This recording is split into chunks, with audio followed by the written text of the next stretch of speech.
প্ৰসংগ গেলাবিলৰ মৰেল পুলিচিঙৰ ঘটনা দুই কিশোৰৰ চিকিৎসাৰ দায়িত্ব ল'ব বিশ্বজিৎ ফুকনে চিকিৎসালয়ত ভৰ্তি হোৱা কিশোৰৰ স্বাস্থ্যৰ বুজ ল'লে বিধায়কগৰাকীয়ে আৰু ইতিমধ্যে ঘটনাৰে জড়িত মুঠ 9 জনক গ্ৰেপ্তাৰ কৰিছে আৰক্ষীয়ে বৃহস্পতিবাৰে পুৱতি নিশা আৰক্ষীয়ে গ্ৰেপ্তাৰ কৰে আন এটা অভিযুক্তক ইন্দ্ৰশ্ৰেষ্ঠ নামৰ অভিযুক্তক আত্মীয়ৰ এঘৰৰ পৰা গ্ৰেপ্তাৰ কৰিছে আৰক্ষীয়ে আৰু যি গেলাবিলৰ মৰেল পুলিচিঙৰ ঘটনা সেই গেলাবিলৰ মৰেল পুলিচিঙৰ ঘটনা ইতিমধ্যে ৰাজ্য জোকাৰি গৈছে আৰু তেনে সময়তে যিসকল ভুক্তভোগী আছে ভুক্তভোগীৰ কাষত থিয় হৈছে সৰুপথাৰৰ বিধায়ক বিশ্বজিৎ ফুকনে যিসকল ভুক্তভোগী আছে তেওঁলোকৰ চিকিৎসাৰ সমগ্ৰ দায়িত্ব বহন কৰিব বুলি ইতিমধ্যে সদৰি কৰিছে লাগিছে বাৰু সব আমাৰ এমএলএ ছাৰ আহিছে চাবলৈ সব সুবিধা দিছে থাকিবলৈ ব্যৱস্থা খোৱা বোৱা সব এমএলএ ছাৰে দিছে আমাৰ সেইটো কাৰণে বহুত বহুত ধন্যবাদ জনাইছোঁ আমাৰ ছাৰজনক মানে আৰু তাৰমানে মই এতিয়া আজি তাৰমানে ছুটি দি দিব মোক আৰু ছাৰজনো আহিছে চাবলৈ মেলিছে সবেই আহিছে গাঁৱৰে সবে এনেকৈ ছাৰ আছে এইজন আছে মোৰ যেতিয়াবা ভৰ্তি কৰিছে এইজনো ছাৰ আছে সবেই আহিছে আৰু লগে আচলতে ল'ৰাজন সুস্থ হৈ উঠক দুইজন ল'ৰা তাকে আশা কৰিছিলোঁ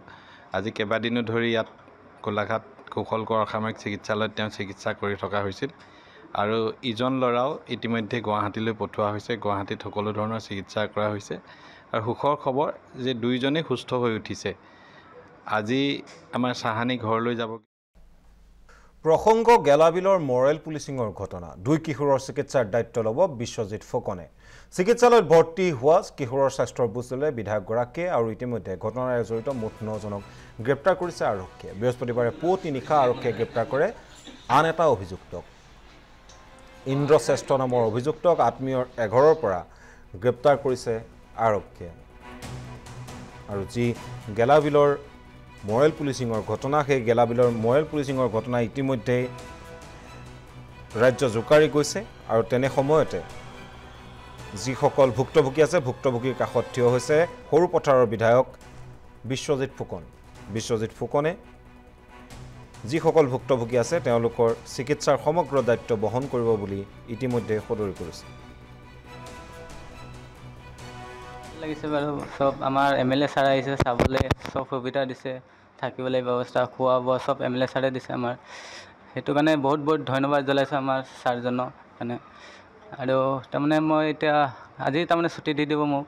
আৰু ছাৰজনো আহিছে চাবলৈ মেলিছে সবেই আহিছে গাঁৱৰে সবে এনেকৈ ছাৰ আছে এইজন আছে মোৰ যেতিয়াবা ভৰ্তি কৰিছে এইজনো ছাৰ আছে সবেই আহিছে আৰু লগে আচলতে ল'ৰাজন সুস্থ হৈ উঠক দুইজন ল'ৰা তাকে আশা কৰিছিলোঁ আজি কেইবাদিনো ধৰি ইয়াত গোলাঘাট কৌশল কোঁৱৰ অসামৰিক চিকিৎসালয়ত তেওঁ চিকিৎসা কৰি থকা হৈছিল আৰু ইজন ল'ৰাও ইতিমধ্যে গুৱাহাটীলৈ পঠোৱা হৈছে গুৱাহাটীত সকলো ধৰণৰ চিকিৎসা কৰা হৈছে আৰু সুখৰ খবৰ যে দুইজনেই সুস্থ হৈ উঠিছে আজি আমাৰ চাহানী ঘৰলৈ যাব